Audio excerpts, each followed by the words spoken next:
What's going on, guys? Dit Commando here, and today we're going to be doing a reaction video. Before we get into that, please smash that like button, make sure you subscribe to the channel and press the notifications icon if you haven't already. And yeah, today's title, guys, is going to be about a Swedish submarine that sank a US aircraft carrier, and it's a YouTube video by the channel Dark Ducks. The link will be in the description, so please give them a follow as well and have a look at the original video after you've watched this reaction, guys. But other than that, we're going to get straight into it. I'm going to bang these little earphones in, and I hope you enjoy. Brand new, nuclear powered, capable of carrying twice as many aircraft as most competing foreign carriers, and protected by an entire task force. The $6.2 billion USS Ronald Reagan.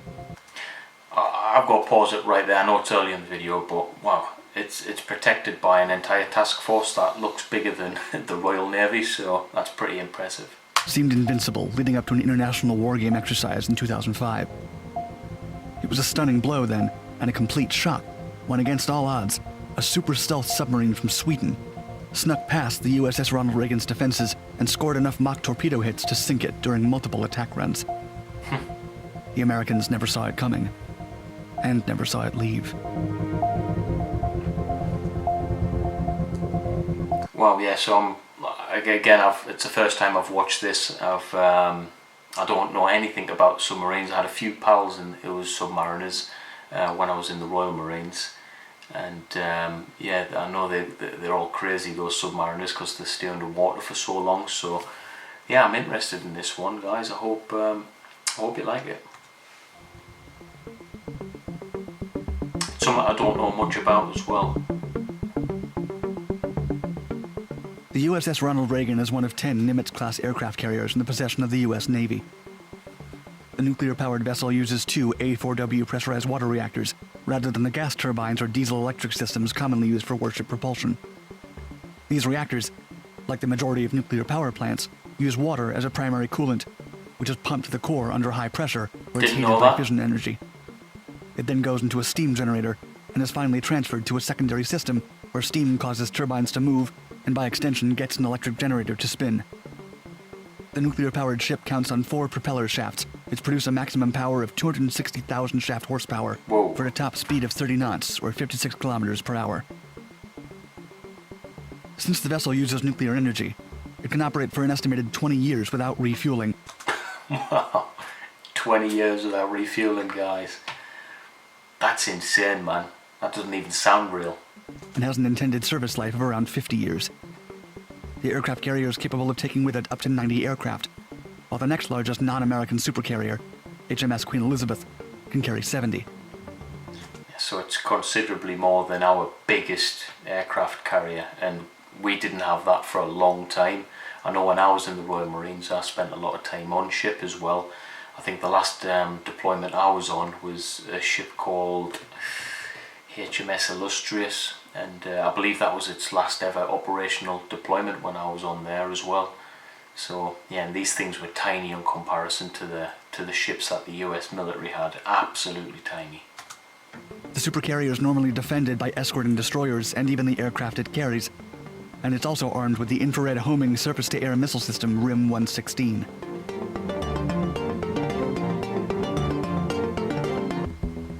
The Gotland submarine is a stealthy, deadly silent, and incredibly cheap war machine. First introduced in 1996, this type of submarine was the first to use an air-dependent propulsion, or AIP, system, in the form of a Stirling engine. Stirling engines use a closed cycle of compression and expansion of air so that they can provide thermal energy. Liquid oxygen supports the diesel combustion that drives the cycle, and in the case of the Gotland, it energizes a 75-kilowatt battery. The AIP system is incredibly silent in comparison to traditional diesel submarines, which in the past were viewed as inefficient because they can only stay underwater for a few days before resurfacing, resulting in increased vulnerability. The Stirling engine, though, allows the Gotland-class submarines, of which Sweden has a total of 3, to remain underwater for 2 weeks, traveling at 6 miles an hour. The diesel engine is only turned on while using the snorkel or surfacing.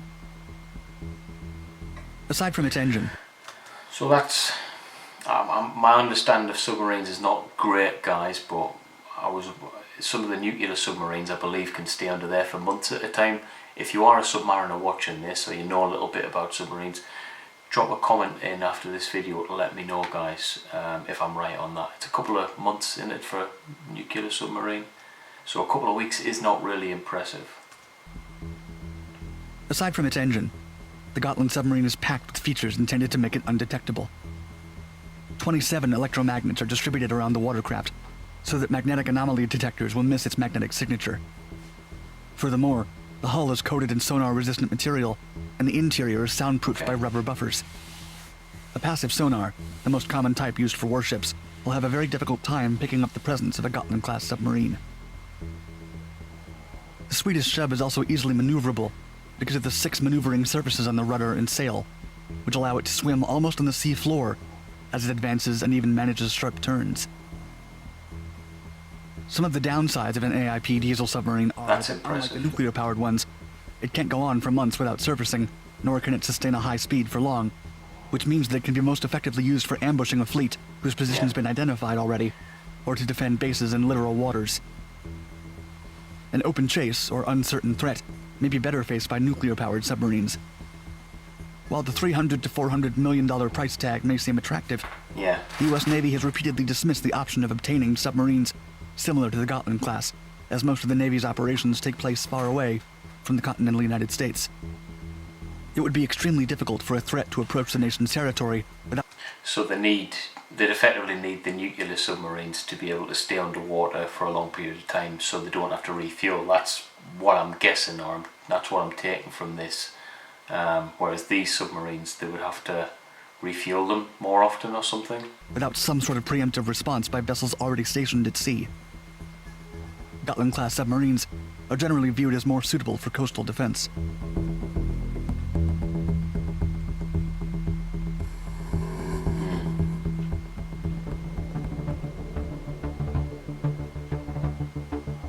War games are military exercises for which resources are deployed in a simulation of what an actual confrontation could look like. These exercises provide practice for soldiers, pilots, and crew members, as well as an exploration of strategies. Yeah, so I actually took part in something similar when I was in the Royal Marines. I won't go into detail of what that was, but all nations pretty much get involved in these similar games, so to speak. It's where you just practice on a massive scale, different situations and scenarios. Obviously, the Royal Marines, we were on and off ship quite a few times, and just embedded into the countryside in various places, and pretty much practicing in a nutshell. We wore a thing which obviously when you got shot, it was like a taser thing where it didn't hurt you, it just recognised that you'd been shot and potentially killed, so you could work out casualty rates and stuff like that. So it was really, really fun to take part, and it made it a little bit real as well when you were practicing, because you knew if you'd been shot or not off someone because of the equipment that we were using told you. So it was pretty cool.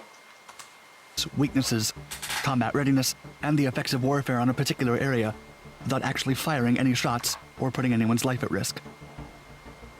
Coordinating a war game with another country, or several more, allows for testing of different technologies, consideration of foreign tactics, and may serve to show the military might of the nations involved.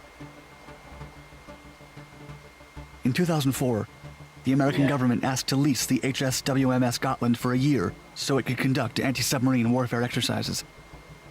Starting in June of 2005, the U.S. Navy and the Swedish Navy began collaborating in training exercises in the San Diego area. In a press release by the U.S. Navy from the 3rd Fleet Public Affairs, Swedish Liaison Officer Lieutenant Commander Peter Ostbring shared, quote, "We are deployed here for at least 1 year and will conduct up to 160 training days at sea, supporting strike groups, individual ships, and rescue submarines, and participating in the tests and development of new equipment." During international exercises, such as those of Sweden. Right, so that was a lot longer than what I was involved in when I was in the Marines. It was literally a few weeks. Whether or not the actual whole thing went on for a lot longer, the little bit that we were involved in was a matter of weeks. In the United States, the national forces will not always be in opposition to one another. Different vessels will trade places or act in different capacities, so as to assess the most mutually beneficial tactics of cooperation and to test how nations may fare against their own technologies. Speaking of the HSWMS Gotland submarine, Commander Ostbring also shared some of the ways the submarine was used during one of these war games. Quote, "Initially, it was acting as an opposing force, and in the middle of the exercise, she acted as a green, friendly force submarine, like a third country in a coalition, doing intelligence and reconnaissance missions for the strike group. Later, she returned to being an opposing force." The HSWMS Gotland has played a key role in enhancing the tactical and strategic prowess of the Navy, but it surprised the United States when during one of the war games, it managed to theoretically destroy the powerful USS Ronald Reagan.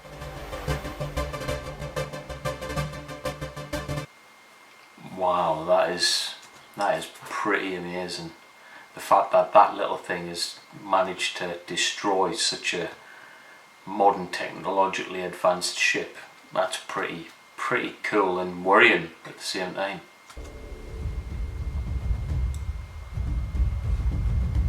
The sinking of the USS Ronald Reagan unfortunately featured no financial or human losses, as it was an unexpected accomplishment by the HSWMS Gotland during the game between the US Navy and the Swedish Navy. The USS Reagan was escorted by a carrier task force, including several anti-submarine vessels. Stealthily, the Swedish submarine snuck past all of them, not once but on multiple attack runs, each time retreating undetected. That's Points were awesome. scored each time the Gotland was able to take close-up photographs of the carrier, simulating the distance from which it would have been able to shoot. The small diesel-powered submarine used its silent Stirling engine and quiet sonars to go undetected by the passive sonars of its adversaries, swimming right past the rest of the vessels not only during that exercise, but throughout the 2 years of collaborative war games. Nuclear-armed submarines, destroyers, and That is carriers brilliant. were all bested repeatedly, with reports of American anti-submarine military officers and research specialists feeling demoralized and slightly humiliated by the experience. The result of the war game served to inform and It's just a superior piece of kit. improve the technologies and techniques employed by both countries, with the United States Navy recognizing that its armaments were not particularly effective to combat diesel-electric submarines, which are held not only by Sweden but by antagonistic nations. The HSWMS Gotland had virtually managed to destroy the undefeated USS Ronald Reagan and established itself as an incredibly valuable military asset.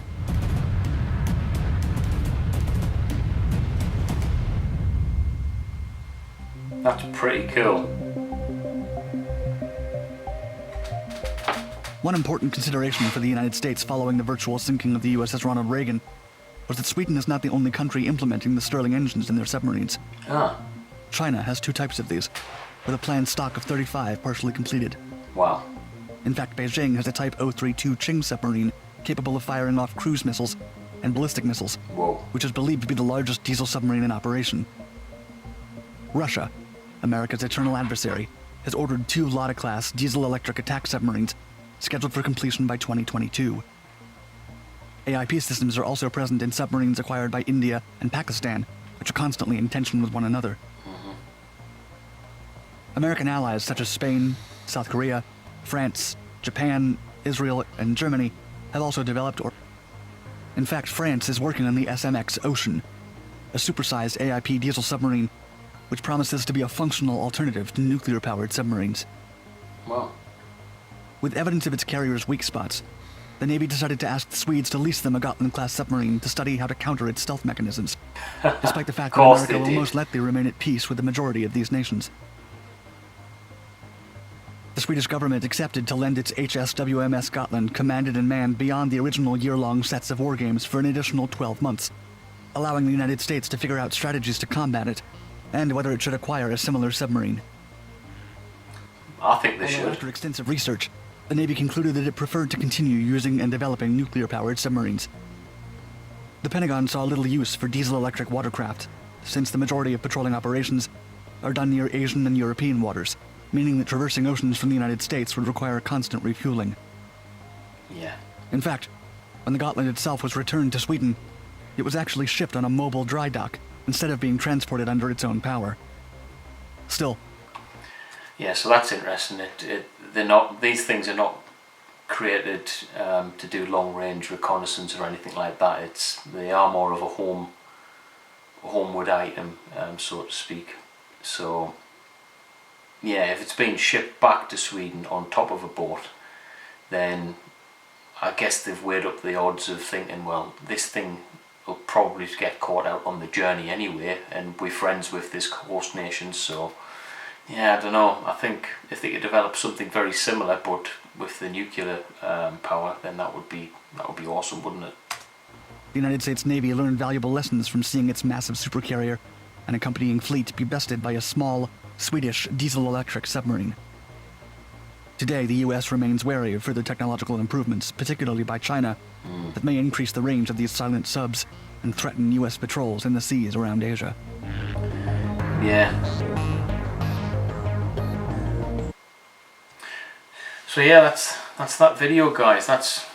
Well, I've learned a few things there with submarines and stuff. I didn't realise that they were still doing diesel, electric, or a hybrid between. I presumed all of them were nuclear, like the US kind of they produce. So it would be interesting to see how they develop further in terms of the range, because it seems to me the only reason America wouldn't have them is the range, the fact that they can't go too far without refueling, and it would be a constant overhaul of refueling these things just to get to and from the areas where their main interest is, where they said on the video it was like China and East Asia. So yeah, really interesting video that. I enjoyed that one, guys. Hope you did too. If you did, smash that like button. If you've made it this far and you're new to the channel, please drop us a subscribe and hit the notifications button for more content. And yeah, next video out will probably be part 2 of Call of Duty Modern Warfare Remastered, so look forward to that one, guys. Take it easy. Peace.